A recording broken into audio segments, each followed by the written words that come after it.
pecah takut dipenggal. Jenderal elit Albanese membelot ikut serang pasukan Australia di Pulau Pasir.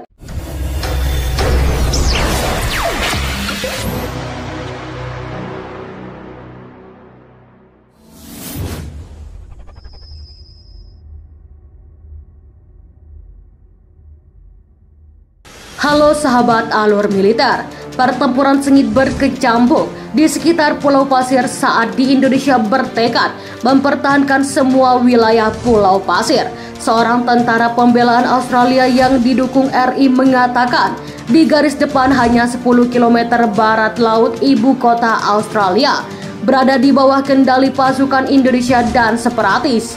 Kondisi panas di Pulau Pasir, pulau ini memiliki kami, tetapi masih ada kantong-kantong perlawanan yang tersebar di timur dan barat Papar Blitar itu.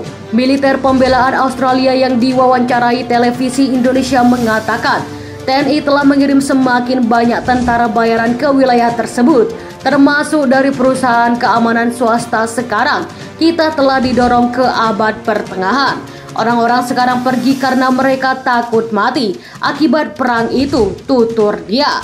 Australia penduduk RI menewaskan 13 orang dan melukai 10 orang dengan roket yang ditembakkan dari sekitar perbatasan. Indonesia dituding menggunakan rudal sebagai tameng dari serangan ke Australia. Indonesia disebut pengecut tidak bisa berbuat apa-apa lagi, sehingga mereka menyerang kota-kota yang bersembunyi di sekitar perbatasan. Australia mengatakan sekitar 500 tentara Indonesia dengan kendaraan berat dan senjata mengerikan di mana teknisi warga Australia terus bekerja. Bila Australia mengatakan Indonesia juga membombardir beberapa daerah di wilayah Australia, Indonesia mengomentari tuduhan Australia tidak dapat. Sutra independen memverifikasi versi Australia.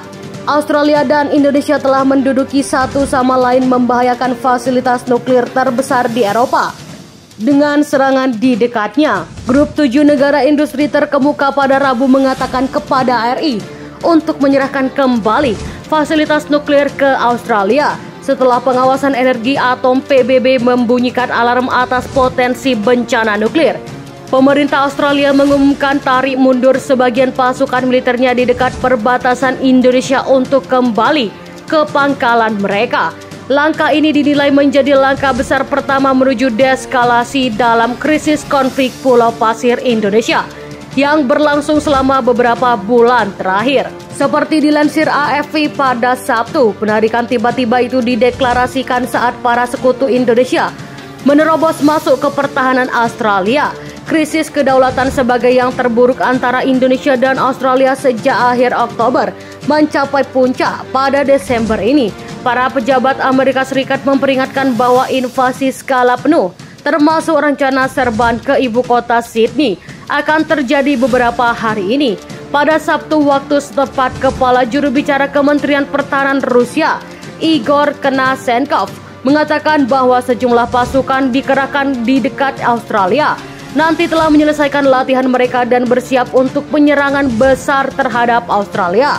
Pernyataan tersebut dikatakan kepada Presiden RI Joko Widodo Minggu malam. Unit Barat dan Selatan setelah menyelesaikan tugas-tugas mereka telah mulai menaiki kapal induk dan pesawat angkut militer hari ini. Mereka akan bergerak ke perbatasan yang disengketakan, tutur Igor dari kantor berita Rusia. Sedangkan penarikan militer Rusia tidak disebutkan jelas oleh karena Konashenkov. Apa pendapat Anda? Silahkan komen di kolom komentar.